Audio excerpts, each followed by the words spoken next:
जल जाऊं लेकिन मेरा गर्व नष्ट नहीं होना चाहिए। भगवान कृष्ण से प्रार्थना करी। सज्जनों, भगवान तो दयालु है। अब वो जानते थे कि उत्तरा के गर्भ में जो बालक है वो कितना धर्मात्मा राजा चक्रवर्ती सम्राट बनेगा आगे चल करके। अगर ये नष्ट हो गया तो अनर्थ हो जाएगा। एक शरीर से तो भगवान पांडवों के साथ में खड़े हैं, भगवान छोटे से बन करके अंगुष्ठ मात्र शरीर बना करके और उत्तरा के गर्भ में प्रवेश किया। देखो, हमारे परीक्षित की रक्षा करने के लिए भगवान को गर्भ में जाना पड़ा। अंगुष्ठ मात्र शरीर, चार भुजा बन करके गदा लेकर के हाथ में अंदर गए और उस ब्रह्मास्त्र को नष्ट किया भगवान ने गर्भ में, और बालक की रक्षा करने लगे। पहरा दे, धन्य हो महारानी उत्तरा। देखो, आपने कहा, मैंने कहा था ना कि 3 महासतियों की कथा है। पहली सती महारानी द्रौपदी, तो 5 पुत्रों को मारने वाले को भी क्षमा कर दे, मुच्यता मुच्यता। दूसरी महासती है महारानी उत्तरा। ऐसी महारानी उत्तरा जैसी महासती धरती पर आज तक कोई नहीं हुई, ऐसी मां नहीं हुई। राम जी को जन्म देने वाली कौशल्या जी माता हो गई, जिन्होंने केवल भगवान को, नारायण को जन्म दिया है। वहां हमारे माँ देवकी हुई है, जो भगवान नारायण को कृष्ण के रूप में जन्म दिया। ऐसी माताएं तो थी, लेकिन उत्तरा जैसी मां नहीं हुई। क्यों नहीं हुई? उत्तरा जैसी मां इसलिए नहीं हुई, एक भगवान को जन्म देने वाली माताएं बहुत सी हुई है, भक्तों को जन्म देने वाली माताएं बहुत सी हुई है, लेकिन धन्य हो महारानी उत्तरा, जिसकी कोख में, जिसके पेट में आज भगवान भी हैं और एक भगत भी है। हुई ऐसी कोई माता जिसके पेट में भगवान नारायण भी और भगत परीक्षित।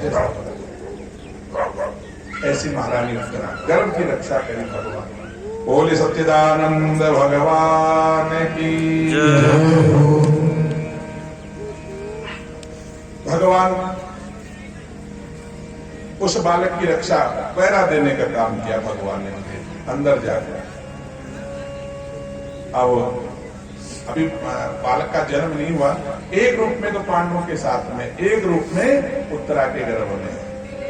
जो पांडवों के साथ में थे, भगवान अब एक दिन सबसे इकट्ठा करके कहने लगे, भैया युधिष्ठिर राजा बन गए,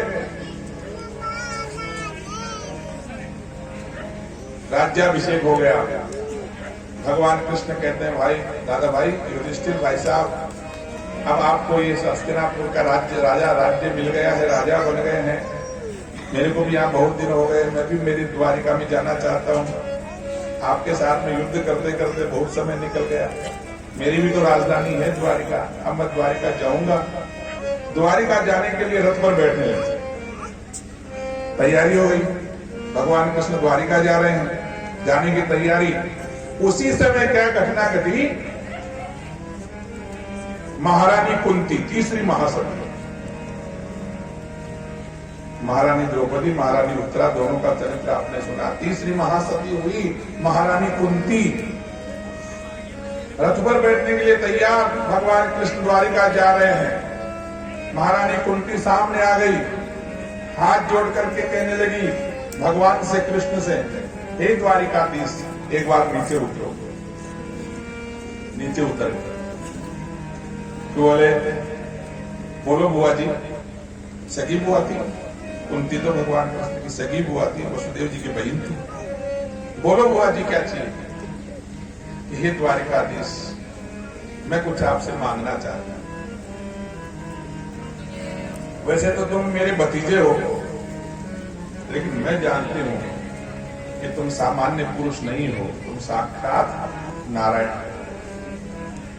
अरे नहीं बुआ जी, ऐसा मत करो, मैं तो आपका भतीजा ही रहूंगा, वो रहूंगा।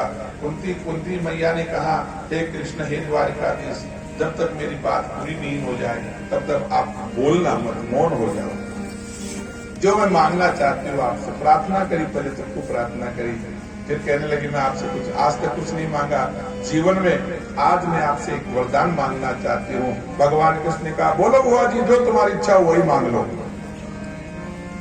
तुम्हारे पुत्रों को राजा बना दिया हूँ, महाभारत का युद्ध जिता दिया हूँ, तुम्हारे ज्येष्ठ पुत्र युधिष्ठिर को राजा बना दिया हूँ, अगर फिर भी तुम्हारी इच्छा हो कि मेरा बेटा स्वर्ग का राज करे तो अभी 1 मिनट में बना देता।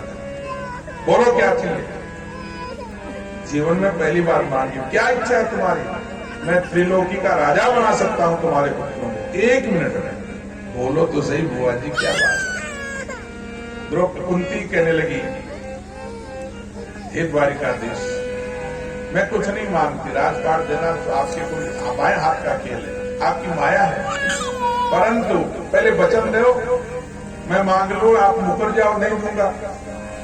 भगवान को हंसी आ गई, बुआ जी ऐसा भी कभी होता है क्या? आप मांगो मैं नहीं दूं, कि नहीं तो मैं तेरा विश्वास नहीं करती, तू वचन दे मेरे को। भगवान कृष्ण ने कहा, बुआ जी चलो वचन दिया, जो तुम्हारी इच्छा वही मांग लो। कुंती ने क्या मांगा, ये सुनने की बात। ये महारानी कुंती का चरित्र देखो आप। महारानी द्रौपदी का चरित्र आपने सुना, महारानी उत्तरा का चरित्र अभी आपने सुना, महारानी कुंती का चरित्र सुनो आप। क्या मांगा कुंती ने, और विचार करो, कल्पना करो। वैसे तो अपना कोई यहाँ का कर्म को नहीं जो भगवान प्रकट हो जाए आपने सामने, पर मान लो थोड़ी देर के लिए कि आपने सामने भगवान प्रकट हो जाए, भगवान के मांग रहे बेटा का मांगे, तो बताओ का मांगा? ऐसे ऐसा अचानक भगवान प्रकट हो जाए, हर भगवान के नारायण भगवान बोलो भाई, बोलो बेटा उठा ही मांगो, जो तुम्हारी इच्छा हो मांग लो। तो विचार दे आप आपका मन का माने का मांगा। महाराज छोरा की नौकरी लगा दीजिए, मारो तो बुढ़ापो अब मत पाई बस मारे तो छोड़ो चलिए, और तो एक तो लागा एक और की भी और लाग जाए।